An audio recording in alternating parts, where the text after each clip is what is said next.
연초부터 교회가 예배에 관한 어떤 중요함들을 계속해서 강조하고 있습니다. 여러 가지 많은 이유가 있겠지만 우리가 이 예배라고 하는 말의 뜻, 그 어원을 알게 되면은 그 가운데서 또 제일 중요한 이유를 발견할 수가 있게 됩니다. 예배는 서문교회 새가족부의 기초 교리 교육에 딱 보면은요, 예배 제 마지막 7과에서 이렇게 가르칩니다. 예배는 하나님께 최고의 최선의 가치를 존경을 드리는 것, 이렇게 나와 있습니다. 서문교회에 처음 오는 교인들이 예배에 관해서 예배가 무엇입니까? 예배는 내가 할 수 있는 최선의 것을 가지고 하나님께 최고의 가치를 올려드리는 것입니다. 이렇게 배우는데 하물며 우리가 먼저 이 교회에 있는 우리가 예배에 관해서 다르게 이해하고 있다면 그것은 말이 안 되겠지요. 예배는 그 말 그대로 내가 할 수 있는 모든 정성, 모든 힘, 모든 시간, 모든 열정, 모든 능력, 예물, 최고의 것으로 하나님과 최고의 존경을 올려드리는 것, 그것이 예배입니다. 예배. 이 짧은 문장 속에서 우리는 예배를 받으시는 분이 누군지, 또 누가 어떻게 예배를 해야 하는지도 다 알게 됩니다. 창조주 하나님께서 예배를 받으시는 분이고, 또 모든 피조물들이 최고의 가치, 최고의 존경을 올려드리는 것, 그것이 예배인 것이죠. 이때 예배를 통해서 임하시는 성부와 성자와 성령 하나님께서 베푸시는 은혜가 우리가 소위 말하는 이 땅에서 사는 동안에 우리가 간절히 소망하는 복, 축복, 그것이 바로 그 은혜라고 하는 것입니다. 바로 이것이 성경이 가르치는 삼위 하나님의 좌소로서의 예배고, 또 그 예배를 통해서 성도에게 베푸시는 은혜의 양식이 되겠습니다. 그럼 이스라엘은 공식적인 그들의 어떤 역사를 아브라함을 시작으로 잡습니다. 기원전 약 20년, 20세기, 기원전 20세기 경이니까 그때 아브라함이 부름을 받아서 오늘에 이르기까지 약 4,000년이 넘는 시간 동안 이스라엘 가운데 어마어마하게 많은 일들이 있었습니다. 얼마나 많은 일들이 있었겠습니까? 하나님을 배반하고 배은망덕하게 다른 신을 붙들었다가 많은 피를 흘린 적도 있었고, 또 포로가 되어서 고향 땅을 그리워하며 바벨론 물가에서 밤새 울며 우리가 어쩌다가 여기 와 있노? 우리가 어쩌다가 이 꼴이 되었을꼬? 가슴을 치며 애통해하던 그런 때도 있었습니다. 그 많은 이스라엘의 역사 가운데 이 백성에게 삶의 기준이 되고, 또 그 이후의 모든 역사들의 모델이 되는 가장 중요한 사건이 있다면 그것은 바로 출애굽이라고 하는 사건입니다. 출애굽 사건은 아브라함이 부름받은 그 시기로부터 약 500년이 지난 시점의 사건이에요. 500년, 참 오랜 세월입니다. 지금으로 따지면 우리나라 조선시대의 이야기니까 얼마나 오래됐습니까? 이스라엘 백성들이 자신이 어떤 기원으로 하나님의 백성이 되었는지 그 기억이 이제 상실되었던 때, 더불어서 과거의 역사가 기억되지 못함으로 인해 미래에 대한 희망조차 다 사라져버린 바로 그때, 애굽에서 종노릇하는 그때에 있었던 사건이 바로 출애굽이라고 하는 사건입니다. 그러면 하나님께서 과거와 미래를 상실한 이 백성을 구원하신 목적이 무엇일까? 그 목적이 무엇일까? 하나님께서 애굽에 포로된 이스라엘 백성을 구원하심으로 이 이스라엘은 육체의 노역에서 해방이 되었습니다. 그리고 잊고 살았던 과거는 자칫하더라도 내일을 기약할 수 없는 답답함과 노예 아버지, 노예 어머니, 노예 할아버지, 노예 할머니, 증조 할아버지 할머니도 노예였고, 내 자녀도 노예로 살고 있고, 내 자녀의 자녀도 노예로 살 것이고, 무슨 소리입니까? 세대와 세대로 이어지는 좌절된 장래, 미래로부터도 해방되는 것이 바로 출애굽 사건입니다. 그것은 너무나 분명한 은혜요 기쁨입니다. 그런데 이것이 전부일까? 하나님께서 출애굽, 그들을 구원하신 이유와 목적이 이것이 전부인가? 하고 싶은 일 마음껏 하고 이제 해방되었으니 자유롭게 파랑새처럼 하늘을 훨훨 날아다니면서 자신의 인생을 펼치라고 하나님께서 애굽 땅 종되었던 땅에서 그들을 해방시켜 주신 것인가? 우리는 출애굽의 근본적인 최종 목적을 과연 어디에서 찾을 수 있을까? 여러분, 그 이유를 찾기 위해선 출애굽의 현장을 살펴볼 필요가 있습니다. 우리가 함께 출애굽기 8장 1절을 함께 보시겠습니다. 출애굽기 8장 1절 같이 읽어봅니다. 여호와께서 모세에게 이르시되 너는 바로에게 가서 그에게 이르기를 여호와의 말씀에 내 백성을 보내라. 그들이 나를 섬길 것이니라. 여호와께서 모세에게 말씀합니다. 너는 바로에게 가서 그에게 말해라. 여호와께서 말씀하시기를 내 백성을 보내라. 어디로 보내라는 소리입니까? 해방시키라는 말이죠.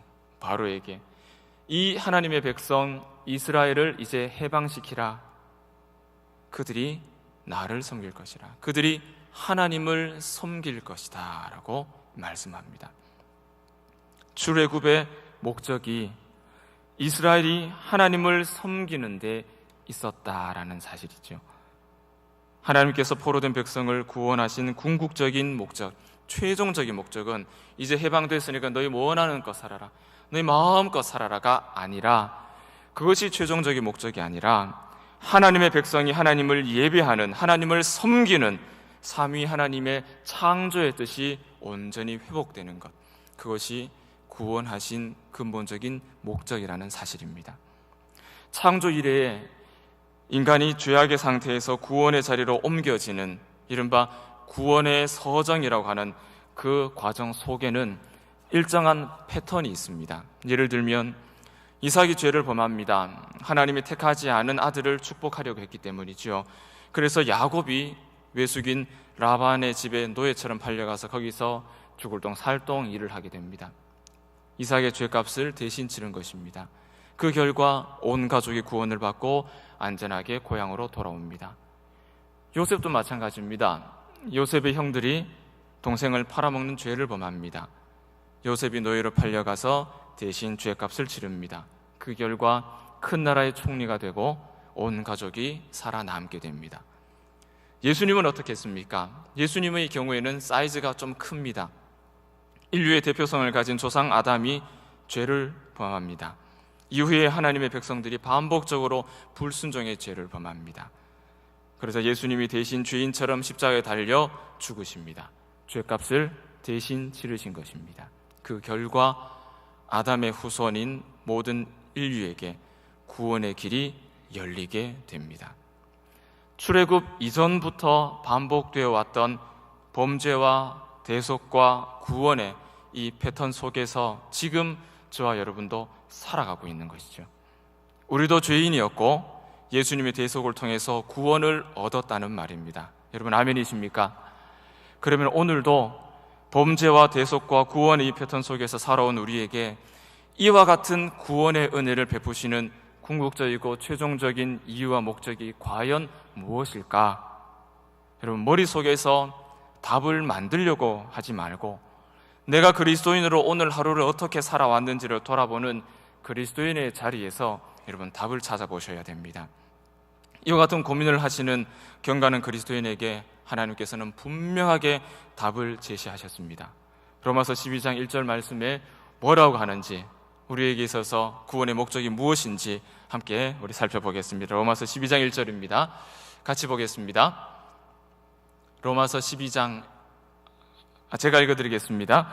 그러므로 형제들아, 내가 하나님의 모든 자비하심으로 너희를 권하노니 너희 몸을 하나님이 기뻐하시는 거룩한 산 제사로 드리라. 이는 너희의 드릴 영적 예배니라. 네, 이처럼 죄와 사망에서 구원받은 하나님의 자녀들, 즉 은혜를 입은 우리들이 하루하루 감당해야 할 가장 중요한 것, 그것은 우리 몸을 하나님이 기뻐하시는 거룩한 산제사, 즉 예배를 드리는 것이다. 성경은 그렇게 이야기합니다. 내 백성을 보내라. 그들이 나를 섬길 것이라. 내 백성을 해방하라. 그들이 나를 예배할 것이라. 바로 이것이 구원을 얻은 자의 최종적인 삶의 목표고 이유가 되어야 하는 것입니다. 그러므로 예배가 삶 속에서 가볍게 여겨지거나 우선이 되지 못하는 경우 과연 구원의 은혜와 감격이 그 사람에게 있다고 자신 있게 말할 수 있겠습니까? 이처럼 예배는 가장 중요한 그리스도인의 가치입니다. 가장 중요한 그리스도인의 가치. 오늘 이 본문의 말씀으로 우리가 어떤 자세로 예배를 하는 것이, 예배를 사모하는 것이 합당한지를 여러분 살펴보시면 좋겠습니다. 첫 번째, 우리가 예배를 사모하는 자세는 감사입니다. 감사. 오늘 우리가 읽은 이 본문의 내용은 하나님의 인도로 출애굽해서 이제 젖과 꿀이 흐르는 가나안에 정착하고 농사를 지어 첫 열매를 하나님께 가져오는 모습이에요. 예배를 하나님께 올려드리는 모습입니다. 이 장면에서 발견하는 예배를 사모하는 첫 번째 자세는 이미 베풀어 주신 하나님의 사랑과 은혜에 감사함으로 나아가는 것입니다. 이미 내게 베풀어 주신 하나님의 은혜, 거기에 감사함으로 예배는 시작되는 것입니다. 예배는 단순히 사람이 하나님을 찾아 나서는 노력이 아니에요. 영화를 보기 위해서 극장을 찾아가는 것이 아닙니다. 예배는 그게 아닙니다. 또 예배는 하나님께 은혜를 달라고 요구하는 어떤 수단과 방법으로 이해해도 그것은 100% 맞는 말은 아닙니다. 우리가 성경을 통해서 발견하는 예배의 첫 번째 의미는 이미 나에게 주신 하나님의 은혜, 복에 대해서 감사와 찬양을 고백하는 것입니다. 그래서 예배는 기쁨으로 드릴 수밖에 없고 감사함으로 드릴 수밖에 없는 거예요. 오늘 본문에서 이스라엘 백성들은 예배를 통해 과거에 일어났었던 출애굽의 역사, 불기둥과 구름 기둥으로 임하셔서 그들을 지키시고 만나와 메추라기로 먹이신 그 하나님을 마주하는 거예요. 그들이 하나님 앞에 첫 소산을 가지고 예배를 올려드리면서 그들이 함께 묵상하는 것은 우리의 조상이 이와 같았으며 그 조상들을 하나님께서 이와 같이 인도하셨으며 지금 우리가 하나님 앞에 이와 같이 은혜를 누리고 살고 있다. 이 믿음의 고백과 감사로 예배가 시작되는 거예요.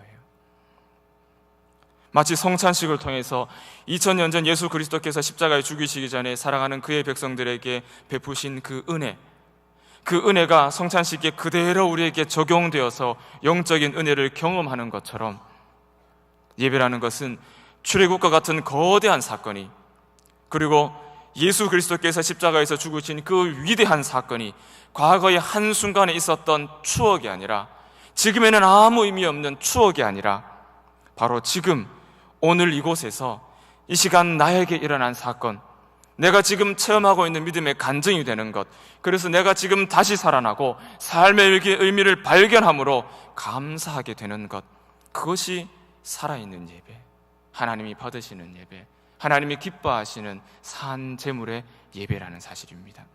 서문의 가족들이 각자에게 주어진 그 구원을 묵상하는 것으로 예배를 시작하고 경건히 최고의 가치를 하나님께 올려드릴 수 있기를 축복합니다. 두 번째, 예배를 사모하는 자세는 은혜를 경험한 사람들이 드러내는 신앙의 반응이에요.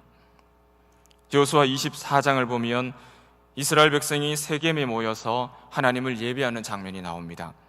그 예배 가운데서 여호수아가 모든 백성에게 선포하는 내용은 그의 조상 아브라함에서부터 출애굽을 거쳐 가나안을 정복하는 구원의 역사를 그 예배의 자리 가운데 쭉 풀어냅니다. 그의 조상들이 아브라함으로부터 불러내어서 출애굽을 거쳐 가나안을 정복하는 그 과정들을 하나하나 이야기합니다. 강 저쪽에 거주하며 다른 신을 섬기던 데라의 가문, 바로 아브라함의 가문이었습니다.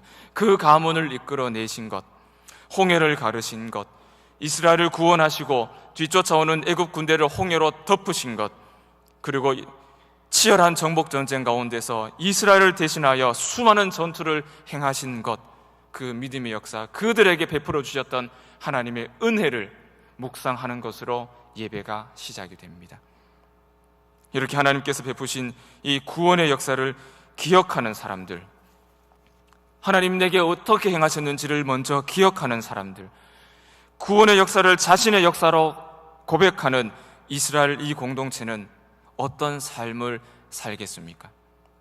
여호수아는 가나안에 정착한 이후에 바로 이 부분을 명확하게 지적하고 있습니다. 여호수아 24장 14절 말씀을 우리가 함께 보시겠습니다. 같이 읽습니다. 그러므로 이제는 여호와를 경외하며 온전함과 진실함으로 그를 섬기라. 너희의 조상들이 강 저쪽과 애굽에서 섬기던 신들을 치워버리고 여호와만 섬기라. 너희의 조상들이 이와 같은 은혜를 입었노라. 그러므로 이제 너희는 강 저쪽에서 섬기던 그 신들을 치워버리고 여호와만 섬기라. 여호수아가 그 백성에게 오늘 은혜를 경험하고 오늘 은혜를 고백하는 너희가 어떻게 살아야 할 것인가, 그것을 분명하게 묻습니다. 그때 이스라엘 백성들이 뭐라고 대답합니까? 16절에 그 대답을 한번 살펴보겠습니다. 이렇게 대답합니다. 백성이 대답하여 이르되 우리가 결단코 여호와를 버리고 다른 신들을 섬기기를 하지 아니하오리니. 여호수아가 물었습니다. 하나님께서 이와 같은 은혜를 베풀었노라. 그러므로 너희는 그 은혜를 기억하는 너희는 어찌 살 것이냐? 강 저쪽에서 섬기던 신들을 모두 치워버리고 여호와만 섬기라. 그때 백성들이 대답합니다. 그러하외다. 우리가 하나님 아닌 다른 신들을 섬기는 일이 결단코 없을 것입니다. 내 조상에게 베풀어 주신 그 은혜가 바로 내게 베풀어 주신 은혜인 줄 아는 거로 나 역시 내 조상과 같이 하나님만 섬기며 살겠습니다. 오늘 내가 하나님만 붙들고 살겠습니다 라고 그렇게 신앙으로 반응을 합니다. 결단하는 것입니다. 사랑하는 여러분, 이처럼 예배에는 하나님의 은혜에 대한 신앙의 반응, 믿음의 결단이 뒤따라야 합니다. 이것은 바꿔 말해서 하나님께서 구원의 서정으로 인도한 모든 백성에게 요구하시는 성숙한 믿음의 길, 곧 성도를 온전케 하는 신앙의 결단, 세상 공중권세 잡은 자들로부터 신앙을 지켜낼 수 있는 순수함의 요청입니다. 하나님 어떤 반응을 요구하시는가? 어떤 결단을 요구하시는가? 순수한 믿음, 성숙한 믿음, 온전한 믿음을 요구하시는 것입니다. 취할 것은 취하고 버릴 것은 버리는 것, 결코 가질 수 없는 것을 가지기 위해서, 결코 내가 아무리 노력해도 내가 줄 수 없는 것을 얻기 위해서 결코 놓쳐서는 안 될 것을 놓치는 어리석은 그런 믿음의 삶을 살지 말라라고 하는 것입니다. 우리 청년 여러분 잘 들으십시오. 여러분 아무리 노력해도 가질 수 없는 그것을 얻기 위해서 결코 놓치면 안 되는 것을 놓쳐버리는 어리석은 행동을, 어리석은 삶을 살지 않기를 축복합니다. 이것이 예배를 사모하는 두 번째 자세, 바로 믿음의 반응, 믿음의 결단입니다. 구원을 묵상하는 것으로 시작된 여러분의 예배가 믿음의 반응, 믿음의 결단으로 나아갈 수 있기를 축복합니다. 마지막 세 번째 자세는 귀로 들은 말씀이, 귀로 들은 그 말씀이, 오늘의 말씀이 마음으로 그리고 손과 발로 이어지는 실질적인 순종이 필요합니다. 예배라는 말은 히브리어에서 여러 가지 단어로 사용이 됩니다. 아바드, 샤하, 히슈타하와, 레이트루기아, 다양한 용어로 사용되지만은 그 가운데 가장 많이 그리고 가장 강력하게 가장 주된 의미로 사용되는 아바드라고 하는, 아보드라고 하는 이 말은 하나님을 섬기되 그 섬기는 행동을 구체적으로 하라, 구체적으로 어떻게 하라는 그 노동과 수고의 의미가 강력하게 내포되어 있습니다. 더불어 다른 용어들은 이 강력한 행동의 요구에 덧붙여 꿇어 엎드리라 라고 하는 겸손을 요구하는 말들로 사용이 됩니다. 그러면 성경에서 예배가 의미하는 것은 무엇이겠습니까? 겸손히 엎드려 머리로 예배하는 것이 아니라 강력한 행동으로, 강력한 삶으로 하나님께 최고의 존경과 가치를 올려드리는 그 노동과 수고가 뒤따르는 것, 그것이 성경이 우리에게 가르치는 예배라고 하는 의미예요. 우리가 흔히 생각하는 예배는 앉아서 드리는 정적인 고백, 이와 같은 생각의 오류를 성경은 우리에게 지적하고 있습니다. 예배는 정신의 고백으로 그치는 것이 아니라 동적인 삶의 고백이에요. 예배는 동적인 삶의 고백이에요. 그것은 말씀에 대한 즉각적이고 신실한 순종을 뜻합니다. 그러므로 예배와 순종의 생활은 동전의 양면처럼 분리될 수가 없는 하나라는 것을 성경은 우리에게 가르치고 있어요. 여러분, 지금까지 살아오시면서 들어왔던, 그리고 고백했던 하나님의 말씀을 한번 더듬어 기억해 보십시오. 특별히 구약의 선지자들의 말씀을 떠올려 보십시오. 그 내용들은 너희들 잘했다가, 이 말씀보다는 너희들 왜 그러니? 정신 차려야 된다, 정신 차려야 된다, 책망들이 더 많은 것을 여러분 알고 계실 것입니다. 그들이 왜 절절하게 책망을 하겠습니까? 그 선지자들이 왜 눈물을 흘리며 이스라엘 앞에서 하나님의 책망을 선포해야겠습니까? 백성들이 듣기를 거북하게 여기는, 듣기를 싫어하는 하나님의 책망을 왜 선지자들은 끊임없이 하나님 앞에 그 백성에게 선포하는 것일까요? 은혜를 입고 살아가는 이스라엘 백성들이 반복되는 배은망덕의 삶, 곧 하나님을 고백하는 예배와 그 예배가 신앙의 반응으로 나타나는 삶이 분리되어 있었기 때문에 그 선지자들은 너희가 입으로는 하나님을 고백하나 너의 삶은 그렇지 못하다, 하나님의 진노가 눈앞에 있다, 정신 차려야 한다, 정신 차려야 한다, 정신 차려야 한다 말씀하는 것입니다. 우리는 미가 선지자의 책망을 한번 곰곰이 생각해 볼 필요가 있어요. 하나님의 사랑을 입은 이스라엘이 음행을 하고 우상을 섬기는 무너진 삶을 살아갔습니다. 그들의 입술은 하나님을 섬기는 하나님의 선민 이스라엘로 살았으나 그들의 삶은 우상과 음행으로 점철된 삶이었습니다. 그때 어김없이 하나님의 선지자 미가가 그 백성 앞에 나와 하나님의 말씀을 증거합니다. 우리가 함께 미가서 6장 6절에서 8절까지 말씀을 우리가 한번 합독하겠습니다. 내가 무엇을 가지고 여호와 앞에 나아가며 높으신 하나님께 경배할까? 내가 번제물로 1년 된 송아지를 가지고 그 앞에 나아갈까? 여호와께서 천천의 순양이나 만만의 강물 같은 기름을 기뻐하실까?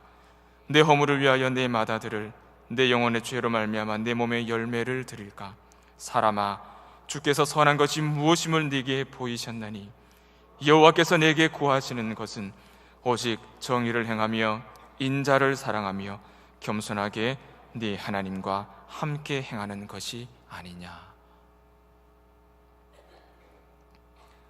이스라엘 백성들은 하나님을 예배하던 사람, 하나님을 섬긴다고 말하던 사람입니다. 바로 우리와 같이 하나님을 예배하며 살던 동일한 사람들이었습니다. 그러나 그들에게 없었던 것이 있었습니다. 바로 신앙의 반응으로서의 말씀에 대한 순전한 순종이 없었던 것입니다. 예배의 행위는 있으나 알맹이는 없는 바리새인과 같은 위선적인 삶, 주신 분을 사랑하지 않고 주신 것만 즐겼던 사람들, 이처럼 예배와 순종이 분리될 때 하나님은 말씀을 통해 책망을 주십니다.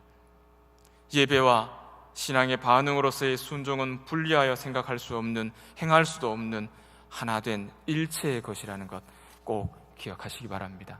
말씀을 맺습니다. 사랑하는 서문의 가족 여러분, 예배는 구원받은 하나님의 백성들이 하나님께 올려드리는 가장 최고의 가치입니다. 그러므로 예배가 없는 사람은 구원받은 사람이라 할 수 없습니다. 오늘 말씀을 통해서 하나님께서 우리를 구원하신 이유를 다시 기억하시기 바랍니다.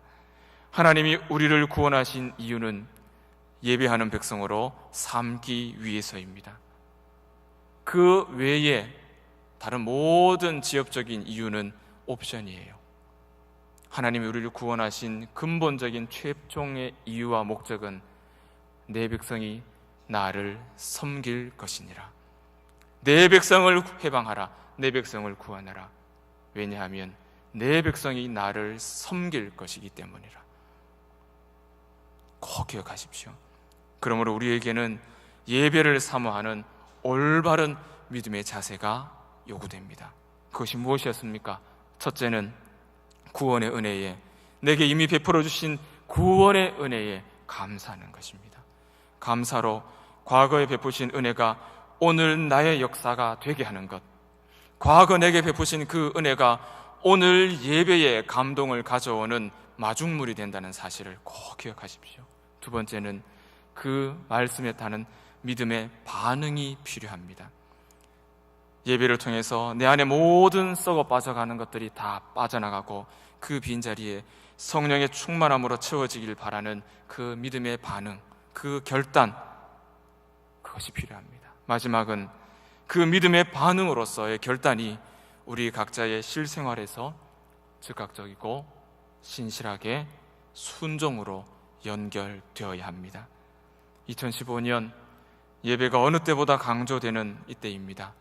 이 예배당, 여기서 진행되는 예배뿐만 아니라 여러분의 가정의 예배와 일터의 예배, 그리고 길을 오가면서 걸음걸음을 내디디면서 여러분이 함께 스스로 개인적으로 묵상하는 모든 크고 작은 예배가 이와 같이 하나님께서 기뻐하시는 바른 예배가 될 수 있기를 축복합니다. 더불어 오늘 주신 말씀의 제목처럼 여러분이 좋은 예배를 사모하는 좋은 자세를 함양하고 그 예배가 무엇인지를 분명하게 알고 그 예배를 위해서 이미 내게 베푸신 바를 마중물과 같은 은혜에 감사하고 그 말씀에 반응하고 그 반응으로서의 믿음의 실천이 아름답게 이어지는 참 좋은 예배자가 되실 수 있기를 예수님의 이름으로 축복합니다.